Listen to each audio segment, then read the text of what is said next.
dernier épisode de notre voyage en électricité nous a amenés dans ce charmant village, disons Electricville.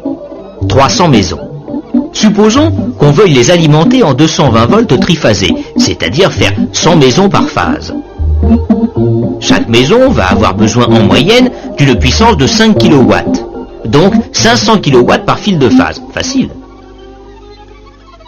Supposons encore qu'à 10 km de là, on ait une usine électrique qui fabrique du 220 volts. Eh bien, il ne reste plus qu'à mettre des fils entre les deux. Mais, gros comment?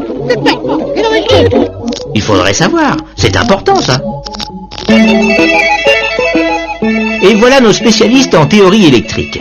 Messieurs Watt, Volta, Ohm, Ampère, qui vont nous aider. D'abord, il va passer un courant de combien d'ampères dans chaque fil? Les ampères, ça, on connaît. C'est la puissance en watts divisée par la tension en volts. Donc, 500 kW, c'est-à-dire 500 000 watts, divisé par 220 volts, égale 2300 ampères. Ça n'est pas rien. Et si on faisait passer tous ces ampères-là dans des fils trop petits, ils se mettraient à chauffer. Cela ferait de la chaleur qui partirait dans la nature. Et sur 500 kW qui partent de l'usine, il ne resterait peut-être que 300 pour Electricville. Et ça ne serait pas intéressant, sauf peut-être pour les oiseaux.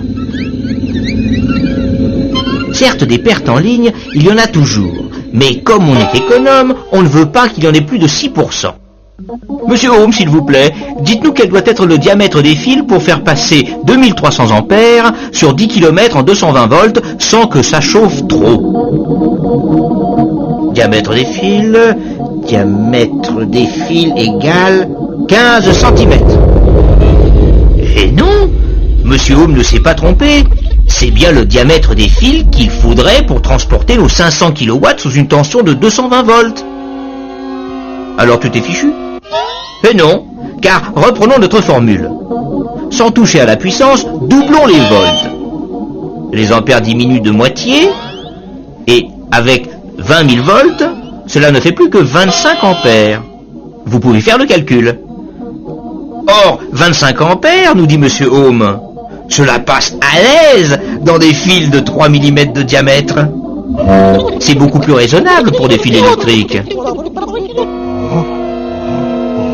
Mais vous dites, je ne vais quand même pas brancher ma télévision sur 20 000 volts.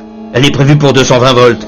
C'est là qu'entre en scène un ustensile que vous connaissez bien, le transformateur. Principe du transformateur, s'il vous plaît, messieurs. Bon. Prenez un noyau de fer.